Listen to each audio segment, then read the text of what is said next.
Welcome back to the Trusted Soul Experience. I am Matt Reid. Today we are going into a territory that demands both reverence and, to be honest, brutal honesty. Plant medicine. Okay, two words that can either represent profound healing or spiritual bypassing. So depending on how they're approached. So my guest today, Theodoros Fotopoulos. You did great, brother. Yeah, let's go. Love it. Brother Theo. He went from being a professional athlete obsessed with physical performance to experiencing a life-altering initiation in the Amazon, which completely rewired his understanding of strength, masculinity, and the sacred itself. But this isn't another I took ayahuasca and found myself story. Theo is on a mission to restore the sacredness of plant medicine, to call out the new age escapism and spiritual tourism that's corrupting these ancient practices. Theo, let's start with the uncomfortable truth, brother. Uncomfortable truth. Uncomfortable. Let's go deep straight. How did plant medicine become a trendy escape from reality instead of a sacred confrontation with it? I wanted to get that right and give it the reverence that it Okay, begins. let's go straight there. Yes. First of all, I loved everything you said, and I'm glad you were going through this conversation because it's a very important one to be had.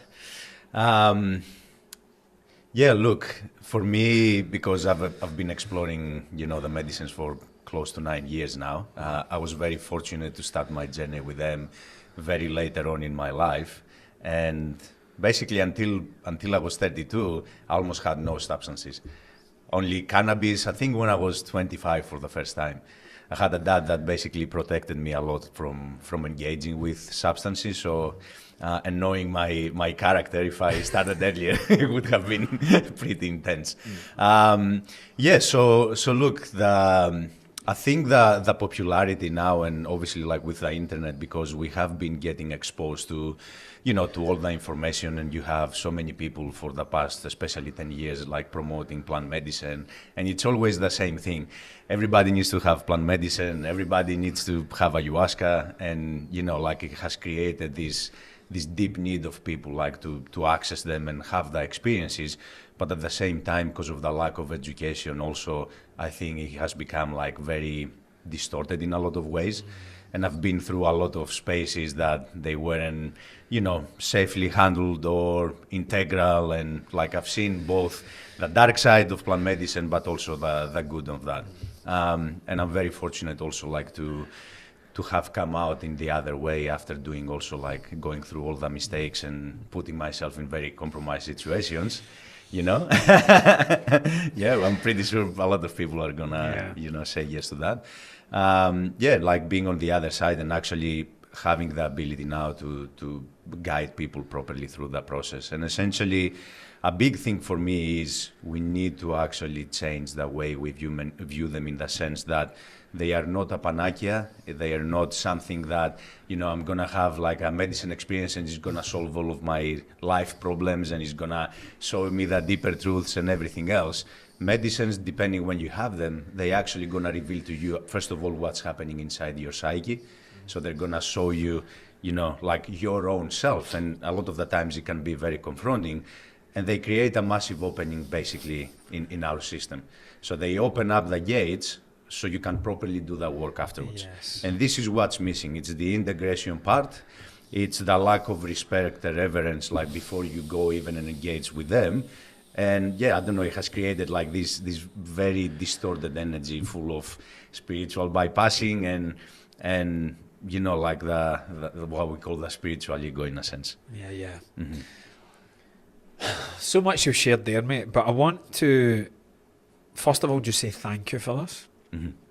I know you're a massive fan of Jungian psychology and Jung's work as well, and you're even living that by talking about that. Listen, there's a light of plant medicine, there's a shadow of plant medicine, and love and light isn't going to cut it for a lot of people looking to really heal. Like the darker, the brighter the light, the darker the shadow, and the darker the night sky, the more beautiful the stars are. We need to love all parts of ourselves, and the fact that you're walking that talk is everything, mate. I know here in Bali and beyond, the first thing that people say to me about you is that you sit with them for like an hour to see, should I be talking you out of doing plant medicine? Can your nervous system handle this? So before we go into maybe your journey of 31, you said before you took anything? 31 years? Around, 32. Yeah. 32. I started with MDMA. MDMA. That was my first My first teacher. MDMA. Yes. Taught me a lot in Ibiza as well. Yeah. So for someone that's considering going on a plant medicine journey, I don't want to say for the right or the wrong reasons, but they're just kind of feeling the calling, whether it's someone talking to them about it, podcast, or they're actually feeling through dreams or whatever it may be. What would be the best preparation that you would tell them to start with? Would it be proper active nervous system regulation work?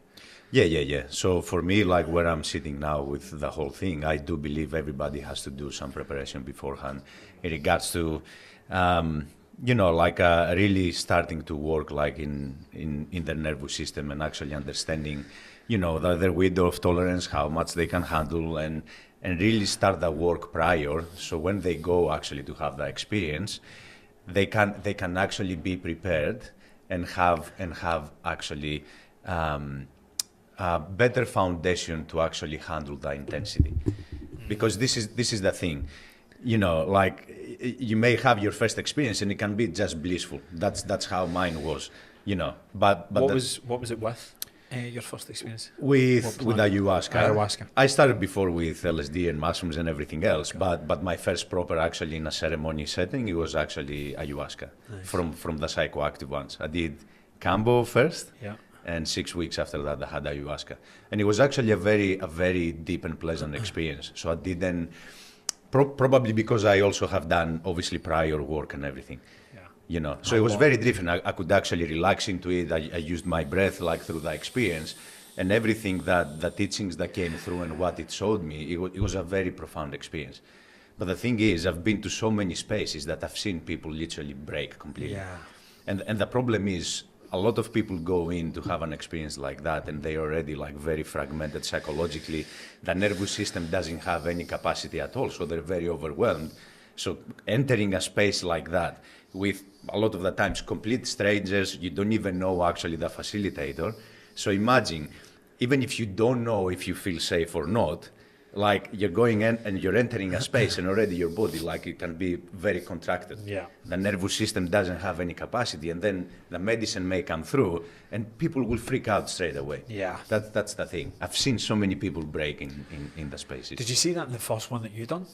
Did you see that in the first ayahuasca experience you had? Was it a group ceremony or was it? Yeah, it was a small group, like it was 8 people. But I saw more the spiritual bypassing aspect on that. That's the thing. So I went there with an ex-partner and another couple that we were very close friends. And we were actually like pretty prepared for that.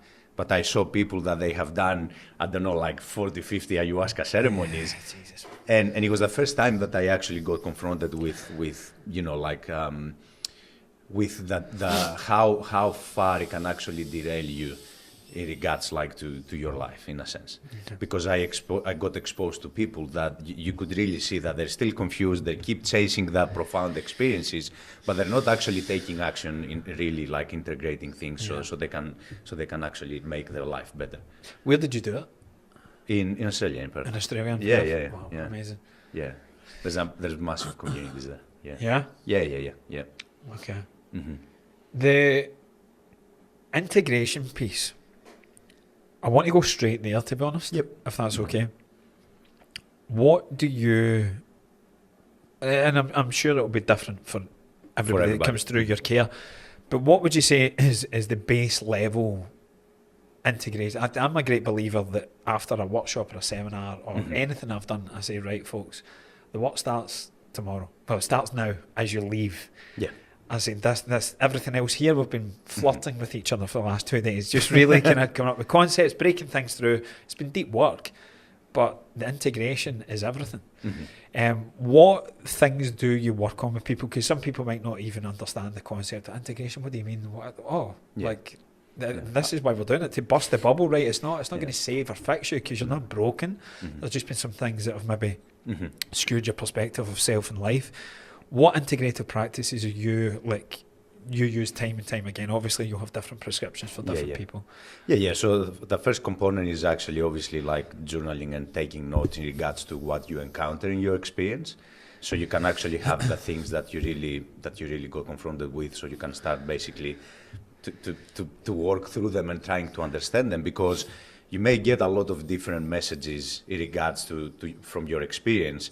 It can be things from, mother and fatherhood, for example. It can be generational stuff. It can be, inner child things. My first experience, it was the first time I reconnected with my inner child. That's why it was very profound. So depending actually what you encounter there, is very important, first of all, to actually start expanding on the experience, like through journaling and starting to get it out of your mind. But then, depending what the medicine or the spirit told you, is starting to actually apply things in your life by creating, first of all, the practices on your everyday that you actually gonna actively spend time with yourself. It can be through meditation, it can be through breathing, it can be, journaling, it can be all sorts of different things. So you can make sure that you're actually gonna take advantage of that big opening, and you're gonna create a practice for yourself. First of all, to keep that connection, with your soul, with the divine, but also with your body. Because when we open up, we open up in a mind, body, and spirit way. Yeah. So there's a big influx of information that happens. A lot of psychological material comes into the surface, a lot of emotional material also. And if you're not aware of that, the first thing is, that's why it's important to prepare for that. The first thing that you will do when the intensity comes up, because it creates a lot of sensitivity afterwards, it may start suppressing straight away. So imagine creating this big opening and trying to fucking push things down. Ain't happening. Yeah, no, that's the thing. So it's very, very important actually to be present with yourself every day after that, because the medicine keeps working for weeks afterwards. Wow. That's why another big problem is people, they go and have ceremonies. Like I've seen people having ceremonies every week, which is crazy. Like imagine every week, like blasting yourself open and bringing so much in. How the fuck are you gonna integrate all that? You see it so much, man. That's the thing. So it's all about, in the beginning, basically presence, creating a routine that you're gonna follow every day with yourself, so you can actually stay present with everything. And then also having obviously like a guide or someone that can take you through the process, that can help you put things together, is very, very important. Because like I've seen it so many times, even with myself, like especially if it's a very demanding and intense experience psychologically, it can create like so much, on a mind level. And if you don't spend some time to trying to make sense of that, like it can become very confusing, and it can actually derail you in ways. And people because they feel so good afterwards, they can breathe better, they feel so empowered, like they're connected a lot of the times with their soul. They think, okay, that's done. I'm gonna just carry that afterwards, that beautiful feeling, and it's gonna last forever. I'm healed now. But it doesn't work that way. That's the thing. And this is the biggest thing, and I feel like, you've been preaching it for so long because it's so important. The work, like from the moment you start this process, this is how you're gonna be living for the rest of your life. Yeah. That's the thing. And constantly creating so much more awareness in every level, and you engage with yourself in a different way. So it's important. Bro. Yeah, man. It's literally taking advantage of that experience, and every single time just going a bit deeper with yourself, understanding yourself more, bringing more parts or aspects of yourself like into the surface. So eventually you can actually start living according to your soul purpose, and not just, go back to your 9-to-5 job. Like this is the thing. I've seen so many people like suffer, and I was one of those. I think naturally you will go through that because it creates a lot of friction. Like you can't go back to your old life afterwards. Yeah. This is the biggest thing.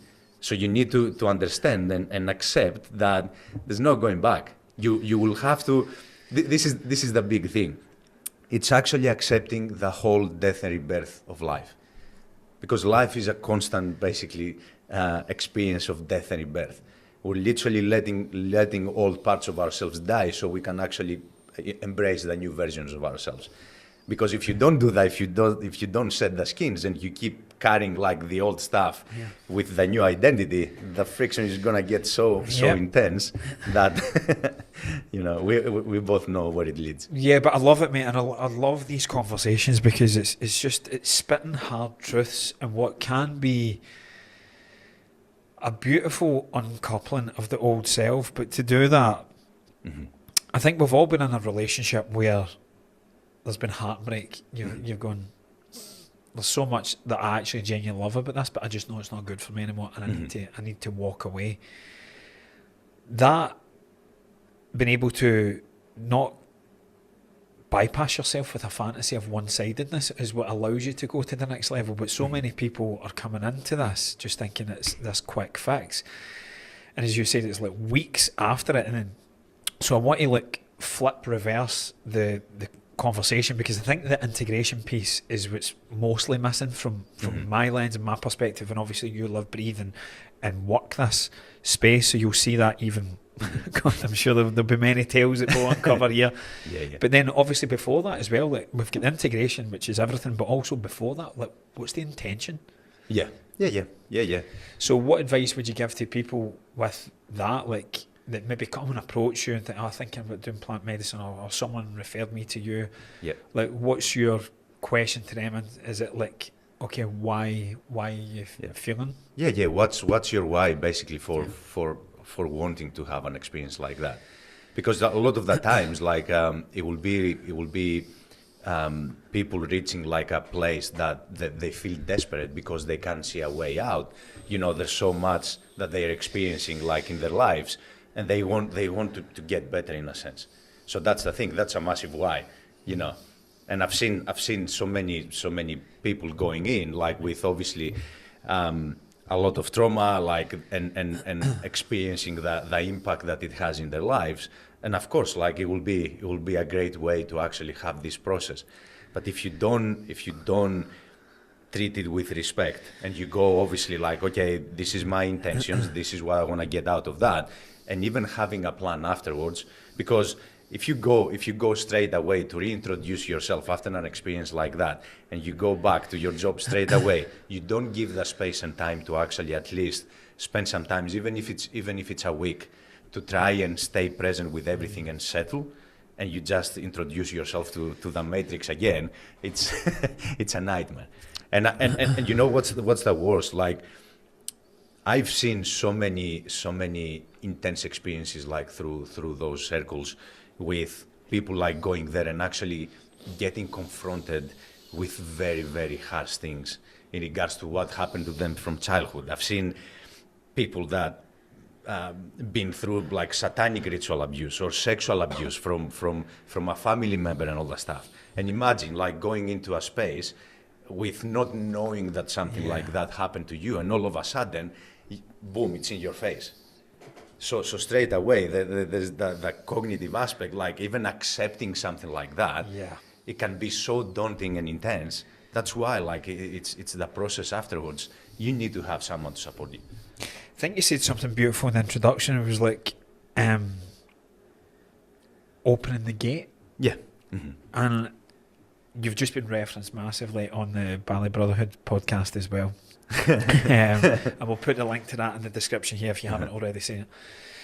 And talking about integrity and having men or like-minded people to walk this path with us is so important. So for me, it's like the intention, the integration piece, but also that intertwinedness of people. That's why ceremony is so important, like having like a small group, or at least a facilitator that you know, like, and trust.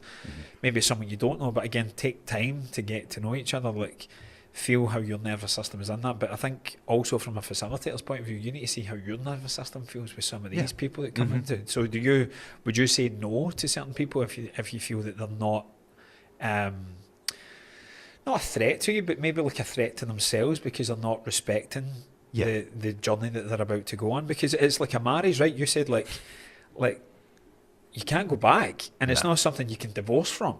This is changing the very fabric of reality of like multiple timelines, multiple generations, multiple versions of yourself in this reality. And I think people don't quite get that.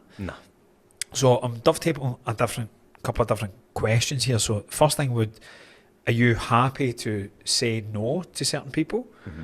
And the second thing would be, with the people that you do say no to, where would you then guide them from there? Would you tell them the reasons as to why to say no? Listen, free will choice. If you tell them about that and that shatters the ego a wee bit and just go, they're probably just going to go and find someone else that maybe doesn't ask the questions and then holds the integrity, because there's a lot of people in this space that will take your money and they'll cook you. And that's the same with breath work, inner child work, anything, right? There's in every space, shadow and everything, right? Mm-hmm. But if you explain to them the reasons why, it's not like a no, but it's like a not now, because you've got some like inner work to do. I always say to people, listen, if you don't like what I'm teaching you here about the shadow, and you're rejecting that part of yourself, and now you're asking me about should I go and take mushrooms or a wachuma or ayahuasca or whatever, I went, if you can't handle what we're bringing up here softly, this is how I'm choosing to do it, it's confronting but soft, you ain't going to like what gets revealed to you from up there in higher dimensions. So what education do you give to these people that maybe don't understand it and don't get it, that you say, hey, not right now? No, that's a very important question. So the first thing that I always do, like me personally, is have a clear assessment of where everybody is, where the nervous system is, where they are psychologically, what they're trying to work with. In regards to the way I work with people, I'm not someone that actually is attached to having like massive doses or big experiences and all the stuff. And even the way I work with medicines, it's in a very embodied way. So they are a tool, but they're not everything in the experience. So that's why on my line of work, I incorporate a lot of different modalities from bodywork modalities and energy work and all sorts of things. And depending where everybody is, I explain them everything, and then I will go through actually with my recommendation and what I believe is actually better to do. And the amount of people I've received also, like from having really bad experiences, like from other spaces and everything, and they come because they don't know what to do afterwards. It's massive. Yeah, I get it, man. It's like I love you for this, man. I love you in a lot of ways, brother, but I love you for this space, because people don't get the depth that we need to go to as custodians of this work. Not that I'm in plant medicine, but but it's the same but different. I get it from people like, oh, like you do breath work, and I went, no. Breath work is like that of what we do with Solify. I said, but why are you asking that? Like, this isn't a high. Like, you might have a high experience, but like if your reason for going high is because you don't like being here, that you're only going to see that from a bigger vantage point and then crash. I'll not allow you into this space, not because I'm rejecting you. I says that might bring up inner child wounds of rejection and abandonment and not good enoughness. Cool. Maybe we can have a conversation deeper to go into that stuff. I said, I'm actually being a discerning pilot, that I don't want you to crash and burn here. Like I'm saying this because I love you. It's not rejection.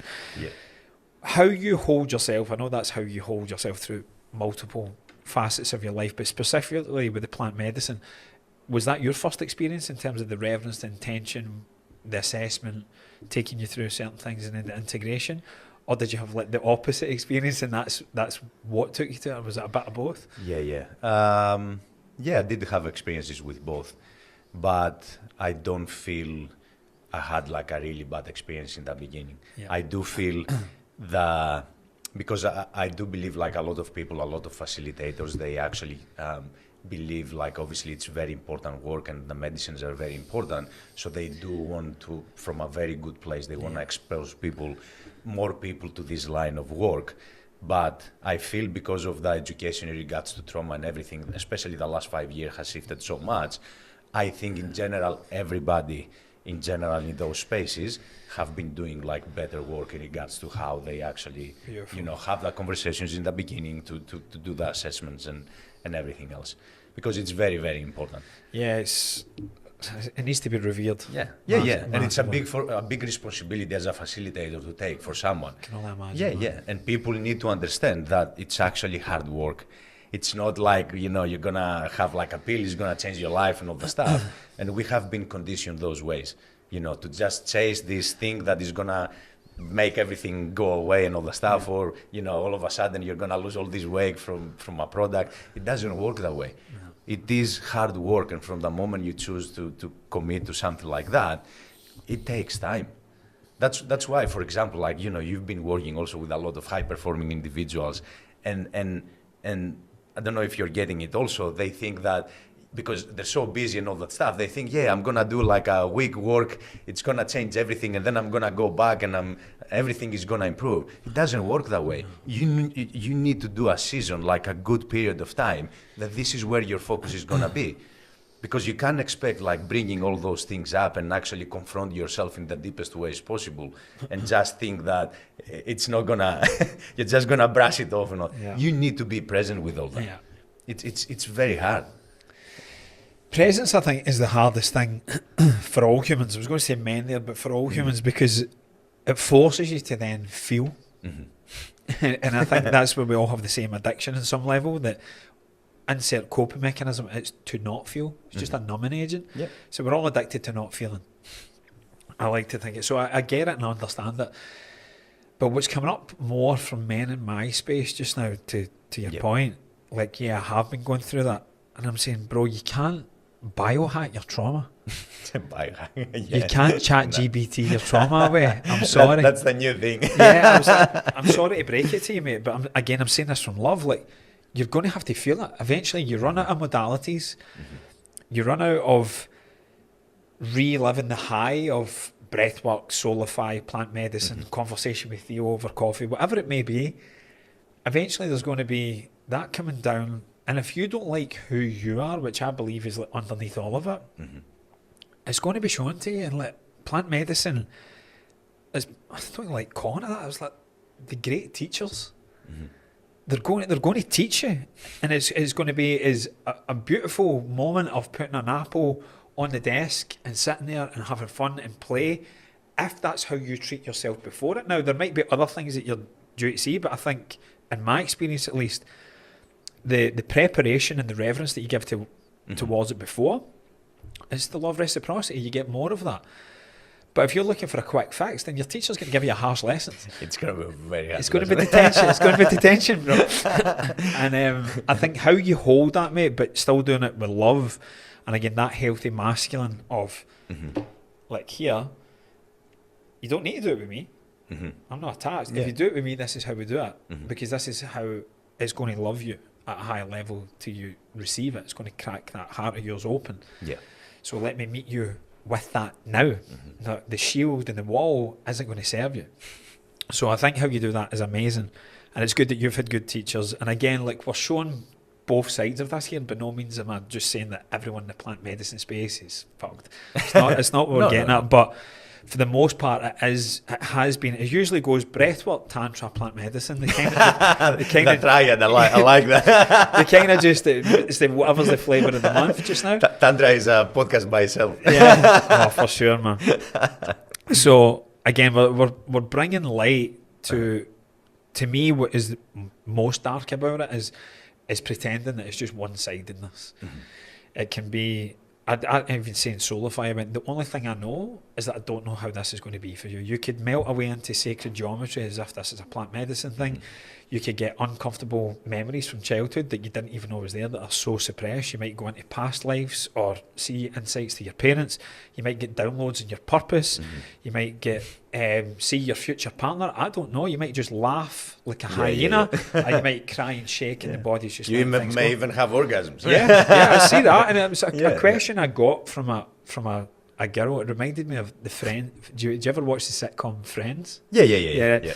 And there's one Rachel says to Joey, she said, I was feeling kind of sexually charged. He goes, is that college talk for horny? And I had this woman, she was saying, I was feeling kind of like a lot of energy, like in like my root. And I was like, okay. And then she was dancing around it, and I went, did you feel turned on? And she's like, yeah. And I said, right, it's not about what you felt, what you didn't feel. I went, look at what's happening now. I said, what's it bringing up? I said, is it shame around sexuality?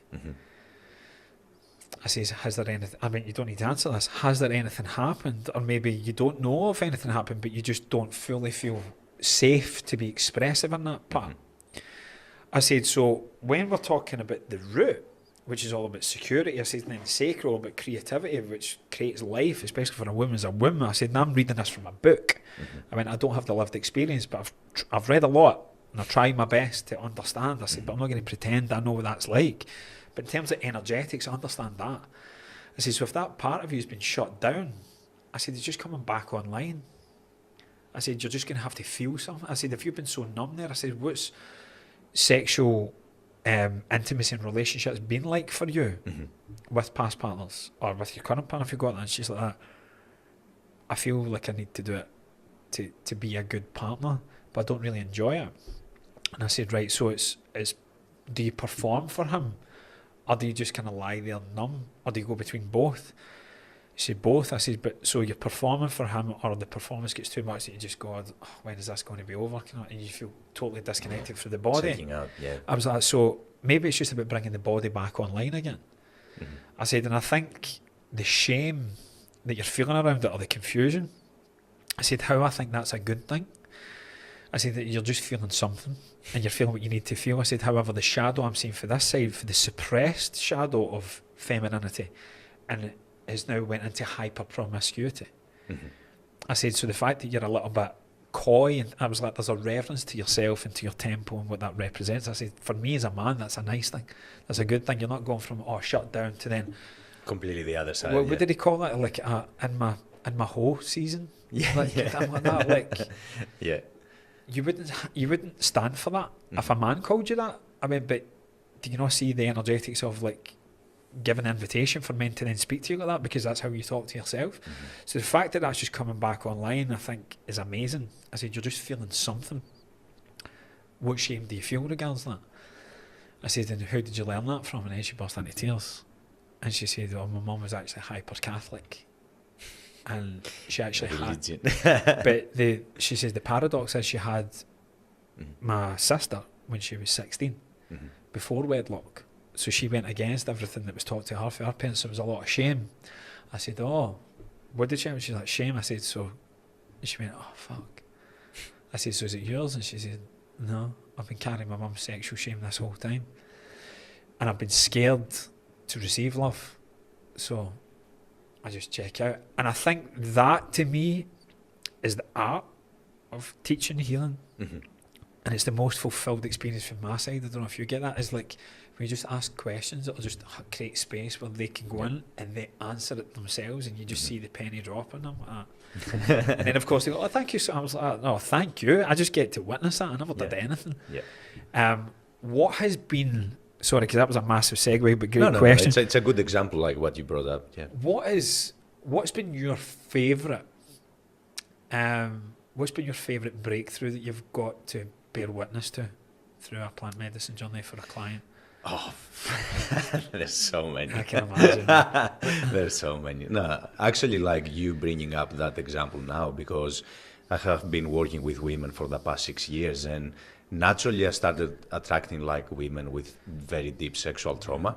So I had the opportunity to witness the feminine in all its chaos and messiness, and actually like being the one that provide the safety for them to go there.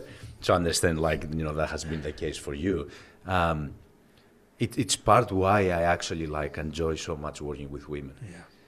Because I do, obviously, like, women have not been feeling safe for so long, and actually witnessing that, you know, which you know, it's not about, we're not healing them, we're just creating the space for them and allowing them basically to feel safe, to feel what they need to feel, to confront what they need to confront, and then give them the space basically to be and understand that there's nothing wrong with them. So for me, that experiencing of actually seeing the feminine in all the shapes and forms and expressions, and it actually allowed me to also see that within myself. Beautiful, bro. The energy within me. That's the thing. So I have been learning so much for all this time, like through working with women. Yeah. And then the past, especially 1.5 to 2 years, this is where my own work with myself actually was focused. It was so much around like shadow work and also like healing basically the feminine wounds, the feminine energy, and also the mother wound, and through that, like it comes to this, which is very, very important, like because you mentioned Carl Jung, he talked about the anima and animus. And this is something very important, like for both men and women. They need to understand that they have to connect with the opposite energy. Yeah. So for women, their animus and the actual like masculine energy, but for us, the feminine and the anima, which is the feminine. Like as a man, if you don't connect with that and you don't experience like that inner union, so you can properly integrate both energies, you're not going to be able to connect with your soul. And that's why it's such an important thing, slowing down and actually softening inside your body.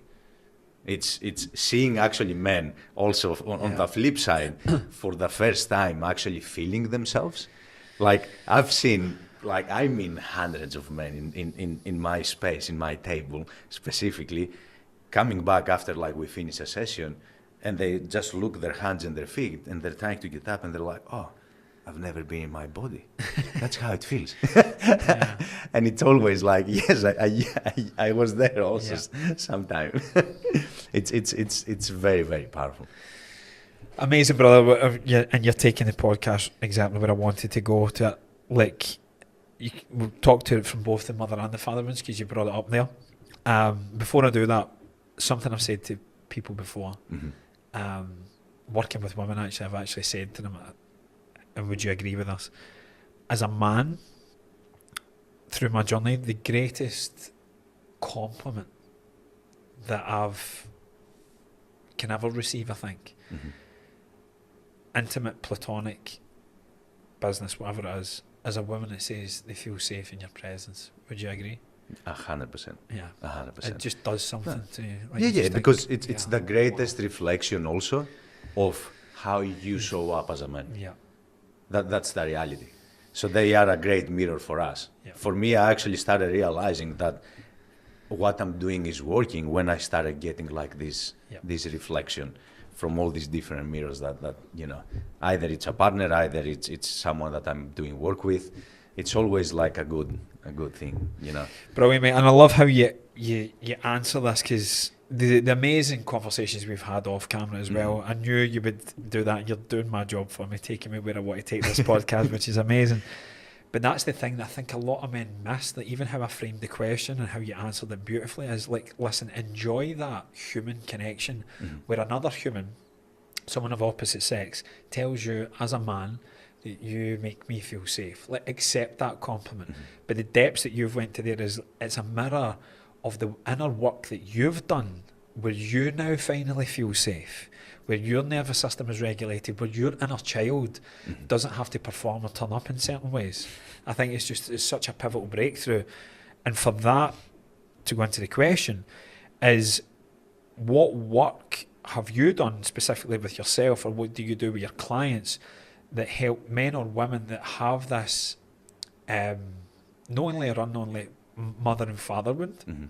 How do you help them navigate that through either during the ceremony or in the integration? Yeah, like with my work, the way I even bring the medicine into the work, it doesn't happen like it's not it's not everything basically. So this is the thing. It's a long process. It's depending where everybody is. That obviously there needs to be the psychological work to start, especially with working with the shadow self, which is very, very important. That has been a game changer for me also, I believe for you too. Every day, bro. The shadows are very dense. Every day, bro. No, and this is the thing, like actually initiating the conversations so they can that they can start to connect with the fact that because we pedestalize in a sense our parents, from when we are young, and I don't know if that was the case for you, it was for me, because essentially we see them as our gods. They created us and like we seek everything from them. Yeah. But I think like for most of us, like we grow up and we never actually like bring them down so we can actually see them for who they are and how their own unprocessed wounds or the way they raised us, what impact they had on us, and how the patterns that we carry from them actually show up in our lives. because the thing is for me the greatest indication that I'm really when I tried to start doing that work with myself was actually realizing, for example, with my dad, it wasn't that perfect thing that I thought it was. I actually went through so many things that I need to process that. I disconnected from my essence, like to actually satisfy my dad's needs and everything else. So it's actually like bringing them down to actually see them for who they are, initiating those conversations and actually supporting the clients on connecting with what happened and how to process all that. Because there's a lot of unprocessed material 100%. When you go there. There's a lot of grieving that we need to do from our inner child, all the unprocessed emotions like that we still carry. And essentially when you start to connect like with that little kid inside of you, there's a lot to come through. There's a lot to come through. Would you agree that whether it's plant medicine, whatever, like the mother and father wound is what occupies the majority of our shadow self, and that needs to be faced at some point? If not, predominantly it's going to show up in our intimate relationships. Oh, massively. That's why I do believe like intimate relationships are such the perfect basically container. So you can really, it will reveal to you everything that you need to work on. Yeah, everything. You don't know you yet love about yourself. Literally. Yeah. Because we're spending so much time with someone else, and we constantly have reflections. So for people like us that we already are on that journey, we have the ability to actually see and work through the triggers and constantly receive that feedback from the other person of where our work is. That's the thing, and this is I feel is a very important component of the inner work process. Actually understand and being present with that, of what your external environment and the mirrors that you have in your life are consistently trying to tell you about yourself. Because the shadow is such a sneaky thing, and especially if you've never done this kind of work. Obviously, there's so many things in the dark that you don't know how they govern your life. It's all about bringing it to light, baby. but you have to go into the dark, and that's why even when you mentioned about like your personal example with a client and Catholicism and it's in general religion, I do feel religion has actually sheltered us and disconnected us from half of our experience. Because completely disconnected us from darkness and evil. That's a thing. And if you completely deny that and it doesn't exist at all, how are you going to even connect with the dark inside of you? What are they talking about when they talk about the devil? Do you know what I mean? They make it a person and they bypass it but just keep going. They made God the same. That's the problem. They made everything outside of us. That's the thing. Where it's actually the complete opposite. You have to actually go in, and this is where you're gonna find everything. That's the thing. It's very, very important. And actually going through the dark to find your light, that's actually the path. Tell me about your path then, and the initiation on the path, because we've got straight into the meat of this, which I love. But what was it darkness that led you to plant medicine? No, I know your first, I know your first experience was beautiful and it was blissful, then our child work, but I'm talking about then going deeper into that. How did you get to the point of being a custodian of this work? So when I started with my process with medicines, it wasn't actually with the sacred ones. I mentioned before, like MDMA was my first experience basically, and I had this beautiful moment. I remember like sitting by myself, because I think I didn't sleep for two days after have my first ever experience. I was so excited, and I remember like sitting outside in a backyard listening to music, and I had all of my thoughts and like a lot of the craziness outside of myself, and I started actually trying to piece the puzzle. So I had this massive opening, and then progressively, because when I connected with the substances, I was very mature, especially like mentally. I started educating myself, and I started basically using everything to learn about myself and process my things. So when I entered those spaces, I was actually in a very, very dark moment in my life. I was close to, like early 30s to close to mid 30s. And I was experiencing, like, I came out of narcissistic abuse. All of a sudden, I have already started bringing all this material in the front, confronting basically like fatherhood, motherhood, my own behaviors, like my manipulation. Sorry, like I had to confront also like my own bullshit. So it was so much that I had to deal with at once, and it was so confronting. But I made the commitment with myself that I'm gonna look in the mirror every day and I'm gonna stop lying. I have to face myself properly. So as soon as I made that, I started engaging basically more and more into those spaces, because I saw the benefit, and I saw what actually did to me. So for me, I went there as a student first of all, and with the intention to heal and learn about myself. Think about that. After my first ayahuasca, I went to a San Pedro ceremony, a Huachuma, and it was a men's gathering. So I remember myself like having my first experience with a men's circle. Being around the fire, being on medicine, being so open and connected with myself. Yes. And guess what? Nobody believes it actually when I mention this. I remember, the facilitator, like the shaman, had like a talking stick. So he basically started the whole process, and he was going around. And I remember myself, as everybody was talking and I was listening, and I was in this beautiful state looking in front of me in the fire, I remember feeling all this intensity within me, but then at the same time hearing my inner critique beating the shit out of me. Nobody's gonna understand you because of your accent. You've been there a lot. Oh, bro. Who the fuck are you to even say anything? Like all sorts of things. And as soon as the talking stick came to me, I couldn't even lift my eyes up. I sat there, I paused, I froze, yeah. And I just passed it on. Oh, wow. And my first two experiences, it was literally like that. Okay. So everybody was waiting for me actually like to speak and everything, because they loved my presence and my energy. Yep. I was just freezing, man.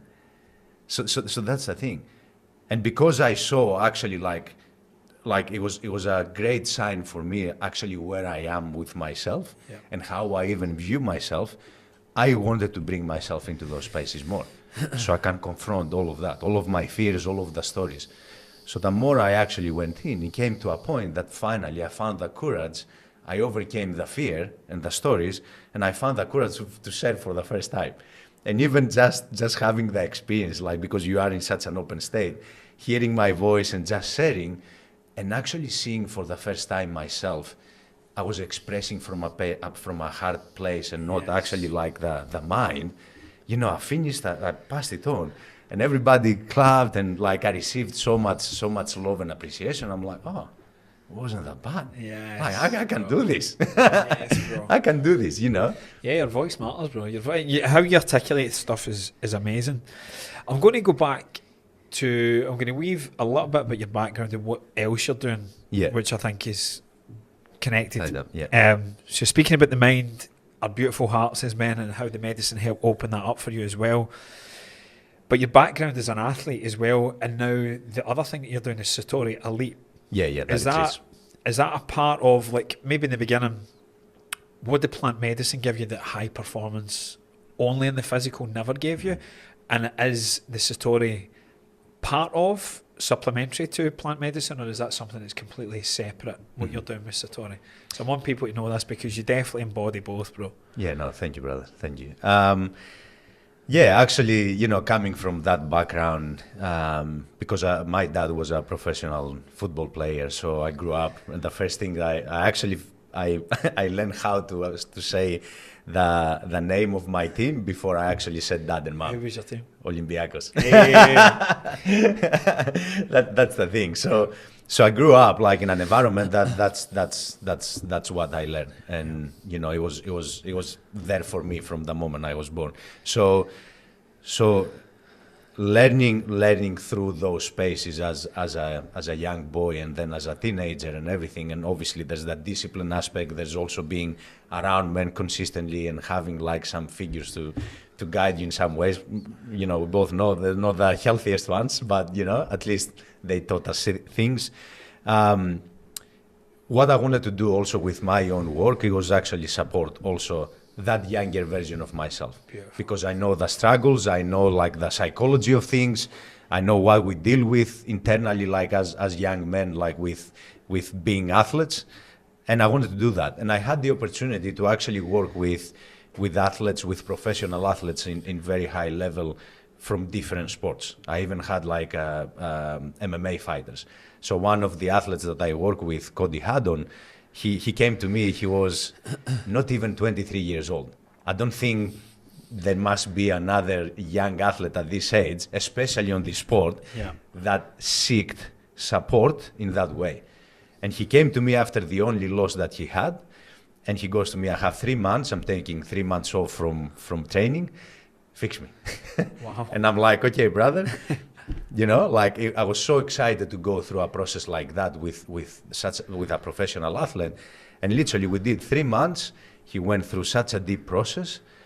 Who he came out after that 12 weeks, completely different. He hasn't lost a fight. He got his contract with the UFC, and he's literally achieving his dream after that by just committing to a season of even work, seeking support and seeking someone to guide him. Completely changed everything. And I've seen it. And compassion, yeah. Yeah, that's it. And all those young men are seeking is literally like a figure, like a healthy role model that can feel safe with, to express themselves, go through a process that they can actually understand what happened to them and how it affects them, and just come out on the other side so connected, because the way they're gonna show up in everything that they do, no matter what sport you do, going through a process like that young, which is like an initiation, and that's how I treat it, because that's my path also. So going through a process like that will change everything, and it's gonna reveal to you so much more, and the way you're gonna show up as an example, because this is the thing, professional athletes, like we idolize them, you know, and we need more healthy examples in that regard. So the more professional athletes actually seek this kind of support and do this kind of work early on, imagine the impact that they're gonna have with the interviews they do, the things that they share, the things that they promote. It's a completely different thing, and they're gonna influence younger generations and younger men in such a different way. So for me, I see the ripple effect of that. Brilliant, afterwards. Brilliant. It's like taking our wounds from the past, but also taking our gifts from the past as well. Yeah. I think some people forget that. That it's not all bad. No. There's so many gifts. Like, that's the reality. Professional or athlete self is now showing up for other athletes. There's the kind of whole enmeshment of the whole thing. It's amazing. It's such a complex topic, mate. We can get down a mega rabbit hole here, but I've got some quick fire questions. If there's such a quick fire answer, right?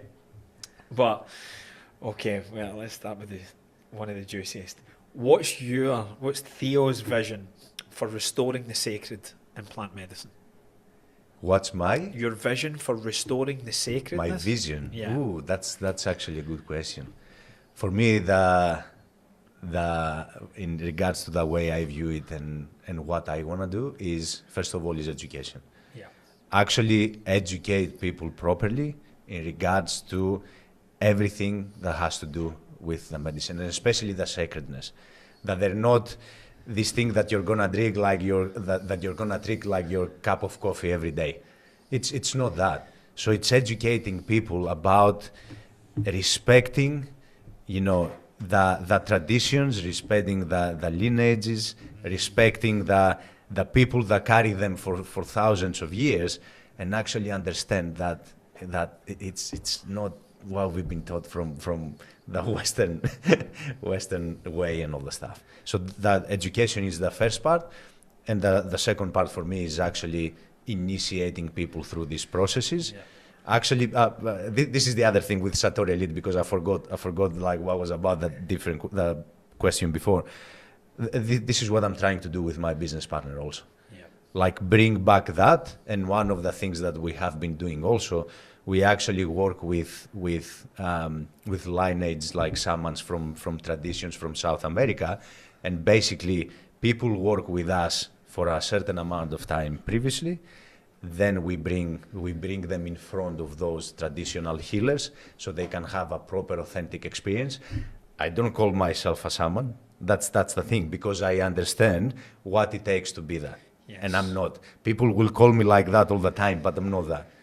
You can call me a practitioner, you can call me like, yes, I am a carrier of certain sacred, like medicines, but I will never call myself that until I actually feel I've done enough to carry that title, So for me, it's working actually with traditional healers and actually exposing people to that, but people, they will have to understand what kind of work they need to do previously before they go there, and they have this kind of experiences, and then carry that on with also the commitment to deeply look at yourself. Beautiful, mate. One of my questions you've just answered that there was like, what responsibility comes with this level of healing? I think the greatest responsibility is honouring those that shared it with us in the first place. Yeah. The origins. Very important. Amazing, brother. Right. For a man who's listening, who's maybe afraid of his own power. Mm-hmm.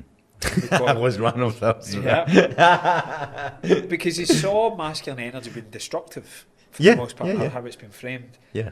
How can plant medicine help him healthily uncover and recover the healthy masculine within? Mm-hmm, mm-hmm.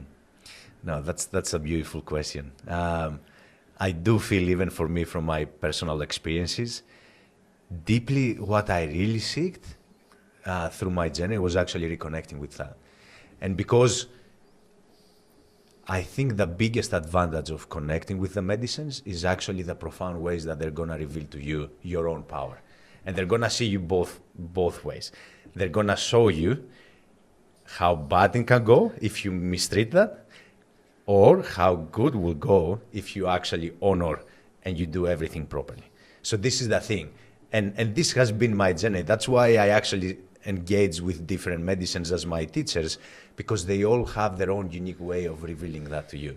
So for me, I would make them aware of how that is, and actually get them to confront the reality. First of all, what a big responsibility that is. Yes. When you connect with your power, with great power comes great responsibility. So when you actually see that, and you're not this insignificant, small, like person that will learn like as we grow up, when you see how much you have and how much power you have, the responsibility of actually literally like honoring that and how you're gonna serve humanity when you connect with that. It's the most important thing, because this is the problem with us men. You see, for the past how many thousands of years, that kind of power has been literally destroying the planet. Literally raping and like because it's not understood. That's the thing. So actually teaching young men, teaching them from young, through initiating them through this process to understand what a big responsibility this power is and how much good you can do with that. Yes. That's the thing. Instead of going the other way. Mate, you've just word for word pretty much said my wrap up here. I'm going to read to you what I've wrote. Thank you. I appreciate Thank you, brother. I love you, bro. I'm going to miss you guys here in Bali as I'm ready to leave. What you're doing is so needed, mate, but it's not what you're doing, it's how you do it, which is you. All right. So the journey you've described shows us that real strength comes from not avoiding our darkness, but from integrating it with consciousness and courage. For anyone who's listening who's struggling with mother or father wounds, afraid of their own power, or who's considering plant medicine work, remember that the goal isn't to escape your humanity, but to heal it and embody it more fully. So where can people connect with you and your beautiful work, mate? Because how you show up to meet people at their humanness, so that the medicine can show up to meet them in the very fabric of their oneness, I think is everything, mate. You're a very humble man. I know you'll not go there, but you're the bridge, brother. And it's not easy. Where can people connect with you? So primarily on Instagram through my handle. I'm actually in the process at the moment. So I created my offerings, which I'm gonna launch in October. So my group coaching program for men, the retreat offerings, but also the one-on-one mentorship. So anybody that wants to reach me will be through my Instagram handle. Perfect, brother. We'll make sure we've got that in the notes below. So whether you're new to this work, you've been through it before, you've had a good, bad or indifferent experience, I trust this man with every single thing that I have. Thank you, brother. Because he honours the reverence. But whatever you're feeling, know that you're not alone. So reach out, keep going within. The sacred lives within you. So whether you're using something external for the right reasons to go back in, there's no shame in that. Just do it for the right reasons, have the right intention. Make sure that you integrate, but in the middle, make sure you do it in and around other people that get the work. Thank you so much for this amazing episode, brother. You're the man. Thank you, brother. Okay. Take care, guys. You so much. Thank you, mate. Wow, thank you to another amazing guest. I hope you got as much from that as I did. Please remember to like, comment and subscribe. It really helps. And if someone popped into your head while you were watching, please send it to them. Sometimes healing starts with a link from someone who loves us. And if you want to go deeper into healing your own root cause trauma that's blocking you from the love you deserve, please book a call with me at the link below. Beautiful souls like yours are worthy of that love. See you on the next pod.